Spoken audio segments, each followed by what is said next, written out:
Hello guys, welcome to my YouTube channel. दोस्तों, आज हम आपको इंडिया पोस्टल असिस्टेंट और एमटीएस की सैलरी के बारे में बताएंगे और जो हमारे जीडीएस बीपीएम हैं वो कितने साल सर्विस करते हैं तो उनको प्रमोशन का चांस मिलता है, मतलब अप्लाई कर सकते हैं। इस बारे में आपको जानकारी देंगे। तो प्लीज़ अगर पहली बार हमारे चैनल पर विज़िट कर रहे हैं तो प्लीज़ सब्सक्राइब करें, बेल आइकन ज़रूर दबाएँ। तो दोस्तों स्टार्ट करते हैं वीडियो को। दोस्तों ये मैंने सैलरी जो पोस्टल असिस्टेंट की पहली सैलरी मतलब जो बनाई है ये एक्स सिटीज़ की है। और इनका अगर बेसिक पे 25,500 पहली जो ज्वाइनिंग मतलब नए पोस्टल असिस्टेंट होते हैं उनका बेसिक पे 25,500 होता है।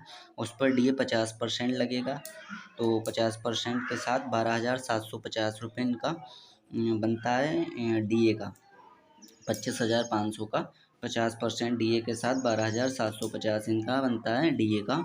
और डी ऑन टीपीए मतलब जो ट्रैवलिंग अलाउंस है 3600, उस पर इनका जो 50% के हिसाब से हम देखेंगे डी ऑन टीपीए तो ये 1,800 रुपये होगा। 3600 का 50% ये 1,800 हो जाएगा।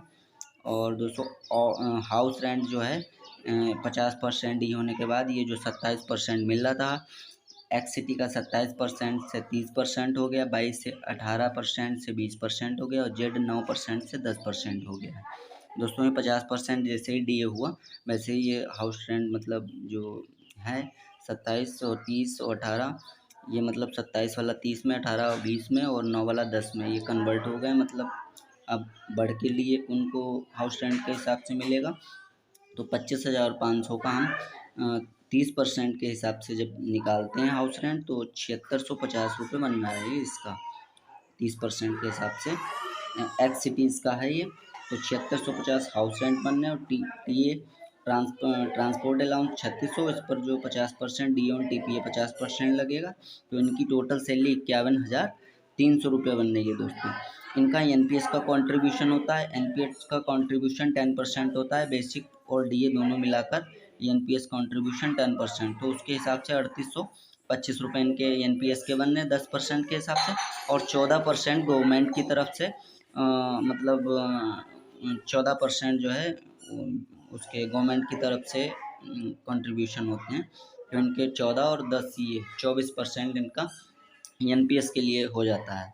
और इनका सीजी ईजीआईएस ये जो होता है सेविंग फंड का, इसका 30 रुपये कटता है। और सीजीएचएस जो मतलब हेल्थ जो इनको बेनिफिट मिलता है सीजीएचएस के थ्रू, उसमें 250 रुपये इनका डिडक्शन होता है, तो इनका डिडक्शन 4,150 रुपये हो जाता है। दोस्तों तो इनका जो 51,300 में से ये 4,150 माइनस हो जाएंगे। अदर 500 होता है यूनियन का, इनका 100 रुपये होता है यूनियन का, तो इनका टोटल 600 रुपये ये अदर डिडक्शन हो जाते हैं। तो इनका डिडक्शन 4,105 प्लस 600, तो इनका 4,705 रुपये इनका डिडक्शन हो जाता है 51,300 में से। तो इनको टेक होम पे 46,595 रुपये मिलता है। दोस्तों मतलब 50% होने के बाद 46,595। दोस्तों इसमें थोड़ा घट बढ़ सकता है, मैंने एक अप्रॉक्स बताया है ये, लेकिन इसमें डीए और टीए में थोड़ा चेंजिंग हो सकता है। बाकी हाउस रेंट और बेसिक जो नए हैं उनका यही रहेगा और टोटल सैलरी यही बनेगी। तो दोस्तों बता दें जियो जीडीएस 5 साल सर्विस कर चुके हैं वो पोस्टल असिस्टेंट में अप्लाई कर सकते हैं, मतलब एग्ज़ाम के लिए एलिजिबल हैं। 5 साल जो सर्विस कर चुके हैं बीपीएम में और जिनको 5 साल सर्विस करते हो गए हैं वो अप्लाई कर सकते हैं एग्ज़ाम के लिए पोस्टल असिस्टेंट में।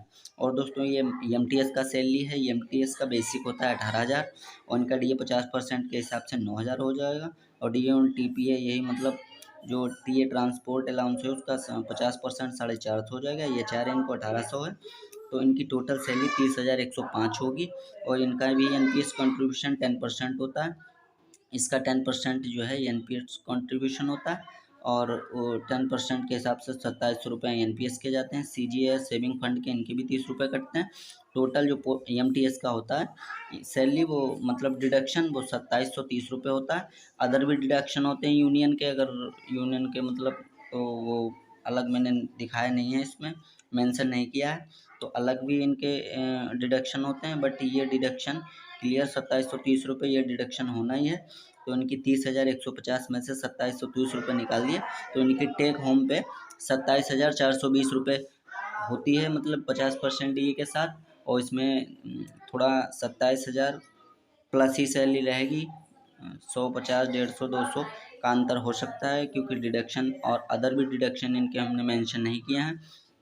तो दोस्तों एमटीएस के लिए जीडीएस को 3 साल सर्विस करना कंप्लीट, मतलब 3 साल सर्विस होनी चाहिए, उसके बाद ये अप्लाई कर सकते हैं। और दोस्तों ये अप्लाई करने के बाद जब एग्ज़ाम देते हैं, एग्ज़ाम क्लियर हो जाता है, तो टाइपिंग टेस्ट ज़रूर होता है। तो जो भी हमारे बीपीएम 3 साल 5 साल हो गए हैं, वो प्लीज़ फॉर्म फिल करें और अपना तैयारी करें अच्छे से। और इसमें जो है कंप्यूटर का विशेष टाइपिंग का ध्यान रखना है, क्योंकि अगर टाइपिंग नहीं होगी दोस्तों तो आप एग्ज़ाम पास होने के बाद भी सिलेक्शन नहीं होगा। तो टाइपिंग का विशेष ध्यान रखें, टाइपिंग बहुत ज़रूरी है और तैयारी भी ज़रूरी है, तैयारी करनी चाहिए।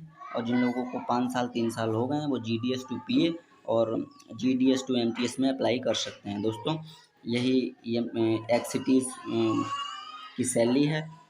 और दोस्तों ऐसे ही बेसिक पे के हिसाब से आप बाई सिटीज़ का निकाल सकते हैं। बाई सिटीज़ का 18% का जो है वो 20% ही एचआरए होगा, 25,500 का 20%।